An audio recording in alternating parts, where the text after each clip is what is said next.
Hello friends, आज की video में मैं अपने यूज़र्स का सब्सक्राइबर का सवाल का आंसर करूंगा। वो सवाल कौन से हैं? वो सवाल जो यूज़र्स ने मेरे किसी कमेंट में पूछे हुए हैं कि किसी वीडियो का, या फिर एक दिन मैंने पोस्ट डाला था कि आप अपने सवाल को नीचे नोट डाउन करो। तो वहाँ पे जो जो सवाल होंगे, जो जो मेरे कमेंट से मुझे मिले, उन इंपॉर्टेंट सवाल का मैं आंसर दूंगा आज के वीडियो में। तो सबसे पहला जो सवाल है, कंप्रेस्ड बायोगैस का आपको फ्यूचर क्या है? देखो, कंप्रेस्ड बायोगैस का यूज़ क्या होगा?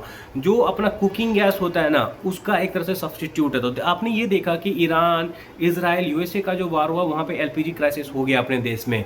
तो उसको दूर करने के लिए धीरे धीरे हम देखेंगे अपने देश कंप्रेस्ड बायोगैस को धीरे धीरे अपनाएगी, ई मीथेन को अपनाएगी। कंप्रेस्ड गैस से भी आपको मीथेन ही बनता है। ई मीथेन इज अनदर, जो कि आपको ग्रीन हाइड्रोजन प्रोसेस के थ्रू बनेगा। ग्रीन हाइड्रोजन क्या है? हाइड्रोजन जो कि रिन्यूएबल एनर्जी का यूज करके बने, वाटर को स्प्लिट करके।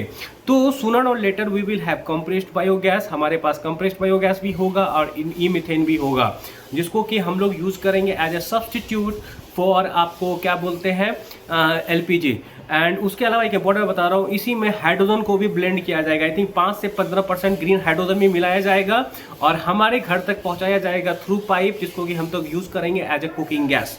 तो आपको समझ में आया होगा, CBG is important because CBG which replace liquefied petroleum gas. LPG को रिप्लेस करेगा एंड धीरे धीरे धीरे करेगा। तो आप देखोगे धीरे धीरे कंपनी सब इधर जाएगी आपको। अब मैं दूसरा सवाल में आता हूँ और दूसरा सवाल यहाँ पे क्या है? दूसरा सवाल यहाँ पे ये है कि रुको एक मिनट में देख रहा हूँ, एक करके सवाल को देखता हूँ यहाँ पे। तो दूसरा सवाल यहाँ पे है मेरा कि इंटरआर्क बिल्डिंग के सेक्टर के बारे में बताना। देखो, ये सेक्टर जो है ना, आपको प्री इंजीनियरिंग बिल्डिंग वाला ओके ओके लगता है, मुझे उतना भी अच्छा नहीं लगता। इट इज़ नॉट समथिंग कि वेरी अर्जेंट नीड है, ठीक है। मतलब ये है कि हाँ, ये सुविधा दे रहा है, थोड़ा सा वैल्यू एडेड सर्विस है, लेकिन मुझे उतना मजबूरी वाला सेक्टर नहीं लगता। Yes, there can be a company in this sector जो कि 25-30% के सीएजआर से ग्रो कर सकते हैं, लेकिन मुझे वो एक्सप्लोसिव सेक्टर नहीं लगता है जिसका अचानक से देश को बहुत जरूरत है एंड जरूरत पड़ा एंड सरकार का फोकस आया तो this company can grow at a CAGR of 50+%। तो आज के टाइम पे मार्केट में स्टॉक्स वगैरह बहुत चीप है, तो I am personally targeting those company only which can grow CAGR at a rate of 50%। मैं उसको ट्राई कर रहा हूँ और बहुत मार्केट में बहुत अपॉर्चुनिटी है, आपको मिलेंगे, ठीक है। अब बताता हूँ हैवेल्स वगैरह पे। तो हैवेल्स वगैरह थोड़े बड़ी लार्ज कैप कंपनी हो जाती है, तो मैं ट्रैक नहीं कर रहा हूँ। एंड पॉलीकैब वगैरह and wire and cable company is doing good. बहुत डिमांड है, इंडिया के बाहर से डिमांड आ रहा है, इंडिया में भर भर के डिमांड है। आपको एक्स्ट्रा हाई वोल्टेज केबल सबका बहुत डिमांड है, सोलर केबल सबका बहुत डिमांड है। तो ये जो पावर सेक्टर थीम है ना, ये पावर सेक्टर में जो भी कंपनी काम करेगी उनके लिए अगले 10 साल बहुत अपॉर्चुनिटी है। सिंपल बात बताता हूँ, इंडिया का पर कैपिटा, पर इंसान आपको एक जो पावर कंजम्पशन है ना, वो शायद 1/13 है ऑफ चाइना, या 1/30 थे। ये नंबर एग्जैक्ट चेक कर लेना, लेकिन 10 से तो ऊपर है, इतना समझ लो। मतलब वो लोग अगर 10 यूनिट कंज्यूम करते हैं पर इंसान, तो हम लोग सिर्फ 1 यूनिट कंज्यूम करते हैं। इतना कब डिफरेंस है, इतना समझ लो। तो हमारे देश में अभी पावर का बहुत काम होना है, बेस में बहुत काम होना। तो यहाँ पे जो भी कंपनी रहेगी वो पैसा बनाएगी अगले 5-10 साल तो आराम से। बस आपको खरीद के टिके रहना है। कंपनी अनलेस फ्रॉड वगैरह ना करे, कंपनी अच्छी हो तो अच्छे से काम करेगी, मैनेजमेंट अच्छा होगा तो वो पैसा कमाएगी इस सेक्टर में, मेरे हिसाब से। तो जैसे आज के टाइम पे सिनारियो है एंड सिनारियोज कैन चेंज, इस बात का ध्यान देना। और इस सेक्टर में आपको सोलर मॉड्यूल वाली भी कमाती हुई दिख रही है मुझे, ट्रांसफार्मर वगैरह वाली, क्या बोलते हैं, वायर एंड केबल्स वाली, जो आपको ट्रांसमिशन में काम करते हैं, वो कंपनीज भी मुझे पैसा बनाते हुए दिख रहे हैं। सब के सब दिखते हैं पैसा बनाते हुए, अनलेस मैनेजमेंट कुछ गड़बड़ ना करे। मैनेजमेंट सही से एग्जीक्यूशन करे तो इस सेक्टर में काम बहुत है, इंडिया के बाहर भी है, इंडिया में भी है। तो पैसा बनाते हुए दिख रहे हैं बहुत सारे कंपनी, अनलेस वो गड़बड़ ना करे और वो बहुत large cap. This is the time you should target small cap companies. और हाँ, एक मेरे सब्सक्राइबर उन्होंने पूछा था कि कुछ ऐसी न्यूज़ आ रही है कि एआई बबल है। देखो, एआई बबल क्या है ये बात समझो। एआई जो बबल बोला जाता है वो ये बोला जाता है कि एआई रिलेटेड कंपनी के वैल्यूएशंस बहुत महंगे हैं, इसको बबल बोला जाता है। लेकिन मेरा सवाल ये है ना, देखो, एआई में अभी इन्वेस्टमेंट कम नहीं होने वाला है। ये न्यूज़ वाले कुछ भी न्यूज़ बनाएंगे, उनका काम है अटेंशन। टीआरपी वर्ड सुने हो ना, ये न्यूज़ वालों के लिए यूज़ किया जाता है। ये लोग क्या करते हैं ना, आपको अटेंशन ग्रैबिंग के लिए कुछ कुछ ऐसे न्यूज़ फैलाते रहते हैं, क्योंकि सबको पैसा कमाना है भाई, तो उसको भी पैसा कमाना है, वो सब ऐसा न्यूज़ फैलाता रहेगा। एआई बबल क्या है? देखो, मैं आपको बोलूँगा, just think as a user. जाओ किसी एआई टूल का यूज़ करो, क्या आपके काम को वो आसान बनाता है कि नहीं। मैं आपको बताऊंगा, one of my relative and friend work in big four company, ये जो कौन से होते हैं, केपीएमजी हो गया, डेलाइट वगैरह हो गया, इन सब में काम करते हैं। और वो लोग बता रहे हैं कि क्लाउड का जो है पीपीटी, वो लोग पीपीटी वगैरह यूज करते हैं। कंसल्टिंग कंपनी सब में बहुत ज़्यादा पीपीटीज का यूज होता है, तो ये जो एंट्रोपी का क्लाउड है वो एग्जैक्ट वैसा पीपीटी बना देता है जो ये लोग यूज करते हैं। तो कितना ह्यूमन एफर्ट बचा रहा है। तो इसका इस्तेमाल लोग कर रहे हैं, एआई टूल्स का इस्तेमाल लोग कर रहे हैं। और एआई में क्या हो रहा है कि आज के टाइम पे रैट रेस चला हुआ है। तो पहले एक अच्छा मॉडल लेके ओपन एआई वाले आएंगे। ओपन एआई कौन हुआ, जो चैट जीपीटी बनाता है। देन गूगल वाले आएंगे जेमिनी को लेके। देन आपको एंट्रोपिक वाले आएंगे क्लाउड को लेके। परप्लेक्सिटी वाले आएंगे अलग से अपना मॉडल लेके। देन आपको एलोन मस्क आएगा ग्रोक को लेके। तो सब यहाँ पे क्या कर रहा है, एक रेस में लगा हुआ है, सब अपना नया नया मॉडल को ट्रेन करता रहता है। और ट्रेन करने में क्या यूज होता है, एनवीडिया का ग्राफिक्स कार्ड, ये बात समझो। तो जब तक ये नए नए मॉडल ट्रेन होते रहेंगे, जब तक इफिशिएंसी इंप्रूव होता रहेगा, जब तक आपको मॉडल का क्वालिटी बढ़ता रहेगा, तब तक एनवीडिया का ग्राफिक्स कार्ड बिकेगा। और जब तक ग्राफिक्स कार्ड बिकेगा तब तक एनवीडिया भी अच्छी करेगी। और मुझे ये होता हुआ दिख रहा है, क्योंकि आप ये बात समझो, तो अभी तो लोग एआई में इन्वेस्ट करना शुरू किए हैं। आज के टाइम पे क्या हो रहा है, प्राइवेट कंपनीज वगैरह एआई में इन्वेस्ट करिए। एक बात और एक इंपॉर्टेंट बताता हूँ, ओरेकल का आपने सुना होगा, कुछ दिन पहले उन्होंने फायरिंग किया था, ठीक है। वो जो फायरिंग किया वो किस वजह से किया, क्योंकि उनको एआई इंजीनियर्स वगैरह को हायर करना था ताकि वो खुद का अपना एआई बनाए।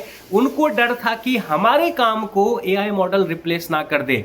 तो मुझे आज के टाइम पे एआई यूजफुल लगता है, पर क्या लोगों का जॉब ले लेगा, मुझे उसका काम चांसेस कम लगता है। ऐसा है कि हाँ 10 में से 2-3 लोगों का तो वो जॉब ले सकता है, ठीक है, लेकिन सबका जॉब वो नहीं ले सकता। वो एज ए हेल्पिंग टूल होगा हमारा। जैसे मैं बता रहा हूँ, जब से एआई आया है, मेरा तो लिखने का पावर बढ़ गया है, मेरा डॉक्यूमेंटेशन का पावर भी बढ़ गया है, and that's thanks to, and मेरा रिसर्च में भी बहुत हेल्प होता है। मैंने ये अपने सेशंस वगैरह में बताया हुआ, एआई टूल को काफ़ी अच्छे से आप यूज कर सकते हो रिसर्च वगैरह में। And they have started charging to, and धीरे धीरे ये लोग आदत लगवाएंगे फिर चार्ज करेंगे। जियो ने क्या किया, धीरे धीरे पहले आदत लगवाया, तब धीरे धीरे धीरे प्राइस इंक्रीज किया। सेम मॉडल पे ये लोग भी काम करेंगे सूनर और लेटर, एंड सारे के सारे प्रॉफिटेबल होने वाले हैं। तो यही है, मुझे एआई का कोई बबल ऐसा ये लगता है कि वैल्यूएशन महंगा, हाँ हो सकता है कि एनवीडिया सब थोड़ा टूटे, लेकिन क्या उसका जो चिप है, ग्राफिक्स कार्ड है जिसपे एआई मॉडल्स वगैरह ट्रेन होते हैं, इन्फर होते हैं, क्या वो मुझे कहीं जाता हुआ दिख रहा है? नहीं, मुझे कहीं जाता हुआ नहीं दिख रहा है। फिलहाल अगले 2-3 साल तो आराम से कहीं जाता हुआ नहीं दिख रहा है।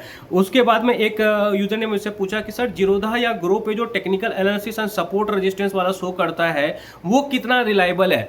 देखो, मैं आपको एक बार बोलूँगा, जीरोधा का मैंने यूज़ तो नहीं किया है, लेकिन सपोर्ट रेजिस्टेंस आपको देख के पता चलना चाहिए। मैं चार्ट को देख के बता सकता हूँ कि कहाँ पे सपोर्ट है, कहाँ पे रेजिस्टेंस है। तो रिलायबल नॉट रिलायबल होने का सवाल ही नहीं होता है। तो आप चार्ट को देखो, गौर से देखो, खुद पता चल जाएगा कहाँ पे सपोर्ट बन रहा है, कहाँ पे रेजिस्टेंस बन रहा है, खुद पता चल जाना चाहिए। मेरे हिसाब से थोड़ा प्रैक्टिस कीजिए, it will come by default. उसके अलावा किसी ने यह भी पूछा है कि आपने जो V2 रिटेल का वीडियो बनाया है उसमें आपने थोड़ा कंजर्वेटिव कैलकुलेशन किया है बियर केस में। देखो, मैनेजमेंट ने भले ही 50-60% का गाइडेंस दिया, लेकिन मैनेजमेंट ने एक और गाइडेंस दिया है कि हमारा सेम स्टोर सेल्स ग्रोथ का इतना गाइडेंस दिया हुआ है, एंड देन उसके अलावा उन्होंने किया है स्टोर काउंट का ग्रोथ। तो जो मैंने bull case, bear case and base case निकाला है वो मैंने बेस्ड ऑन निकाला है आपको स्टोर काउंट का growth and same store sales का ग्रोथ के बेसिस पे निकाला हुआ है। तो वो 3 केस आपको डिफरेंट दिखेगा, और मुझे उनका पैट 50-60% से बॉटम लाइन तो ग्रो होता हुआ दिख रहा है। देखो, अगर मैनेजमेंट ओवर अचीव कर दे तो दैट्स इज समथिंग सेपरेट, वो अलग बात है, लेकिन जो मैनेजमेंट नंबर सेपरेट आपको शेयर कर रही है उस हिसाब से जो मैंने नंबर निकाला है वो आपको वहां पे दिख रहा है क्लियर कट। जाके देख लेना, I think it's self explanatory only. उसके बाद और मैनेजमेंट के गाइडेंस पे इतना ब्लाइंड नहीं मत जाओ, इससे कोई फायदा नहीं होगा। अपना कैलकुलेशन करना सीखो, एंड सिंपल।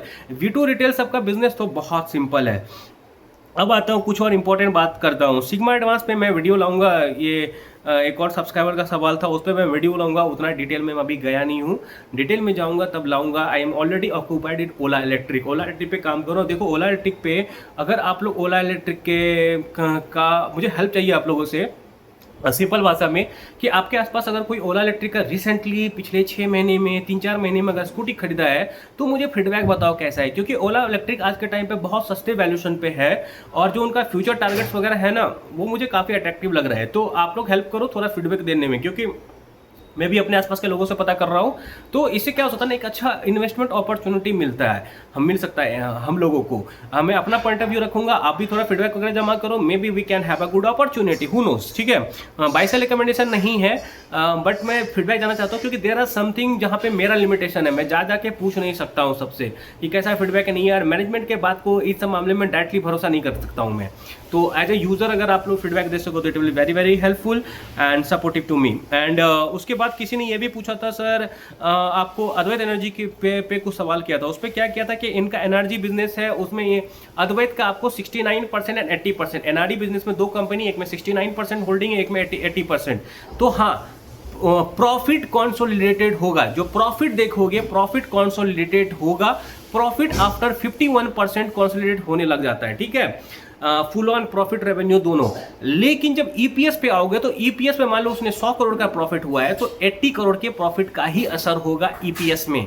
और दूसरा सवाल कौन सा है कि बेस का यूटिलाइजेशन को लेकर, देखो 2.5 गीगावाट का अगर 80% भी यूटिलाइज होता है, उनका सवाल है कि सर वो तो बोल रहे हैं कि 80% यूटिलाइजेशन होगा अगले 18 महीने में, दैट मीन्स आपको FY29 में ये फुल यूटिलाइजेशन करेंगे। अगर 80% में यूटिलाइजेशन होता है दैट मीन 2 गीगावाट बैटरी बनाएंगे, 2 गीगावाट का बैटरी का मतलब क्या होता है, आपको 1300 करोड़ का revenue. That's why I told them कि 1000 करोड़ का रेवेन्यू आप करते हुए दिख रहा हो मुझे।